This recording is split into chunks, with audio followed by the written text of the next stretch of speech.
ক্ষেত্রে আমতলী পিএস থেকে আন্ডারে দুজনকে গ্রেফতার করে এবং তাদেরকে আজ আমবাসা আদালতে সোপর্দ করা হয় অমল ভৌমিক ও সুরজিৎ সূত্রধর, এবং তাদেরকে আজ 5 দিনের পুলিশ রিমান্ড চাওয়া হয়। লার্নেড চিফ জুডিশিয়াল ম্যাজিস্ট্রেট তাদেরকে 5 দিনের জুডিশিয়াল কাস্টাডি দান করে এবং তাদেরকে আবার 16 তারিখ মানে আগামী সোমবার তাদেরকে আবার আদালতে তোলা হবে। তারা কোন কেসের সাথে জড়িত? এই আমবাসা PS 40/2021 কেসের সাথে জড়িত।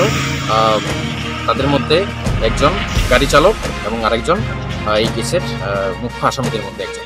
সরকারের অবস্থা দেখুন, এখানে আপনারা দেখেছেন যে যারা মার খায় তাদের উল্টে অ্যারেস্ট করা হয়। কালকে রাত্রিবেলা অমল ভৌমিকের বাড়িতে পুলিশ গিয়ে মহিলাদের নির্যাতন করলো, মিথ্যা কথা বললো, এক থানা থেকে গিয়ে বললো আরেক থানা থেকে এসছি, গিয়ে রাতের অন্ধকারে মহিলাদের ধাক্কা দিয়ে জোর করে তুলে নিয়ে এলো। তারা যখন আজকে প্রতিবাদের ভাষা জানাতে ডিজির অফিসে এসছে, তাদের সাথে তৃণমূল কংগ্রেসের পাশে আমরা যে তাদের পাশে আসি সেই বার্তা দিতে আমরা যখন এসছি, দেখুন এখানে কী অবস্থা। কয়েকজন মহিলা এসছে নিরীহ মহিলা চিঠি দিতে, তাদের আতঙ্কে এখানে যেটা আপনি বললেন টিয়ার গ্যাসের শেল এখানে সশস্ত্র পুলিশকে দিয়ে দাঁড় করিয়ে দিয়েছে।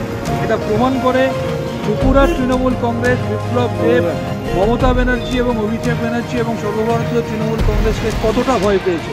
বিপ্লব বাবুর কাছে আমার একটা প্রশ্ন, দয়া করে যদি জানান, রাত্রিবেলা কতবার মমতা ব্যানার্জি বা অভিষেক ব্যানার্জির কথা ভেবে ভয় পেয়ে আতঙ্কে ঘুম থেকে ওঠেন একটু জানাবেন, এবং তার জন্য যদি কোনো ট্রিটমেন্ট দরকার হয় চিকিৎসক হিসাবে আমি আপনাকে হেল্প করব।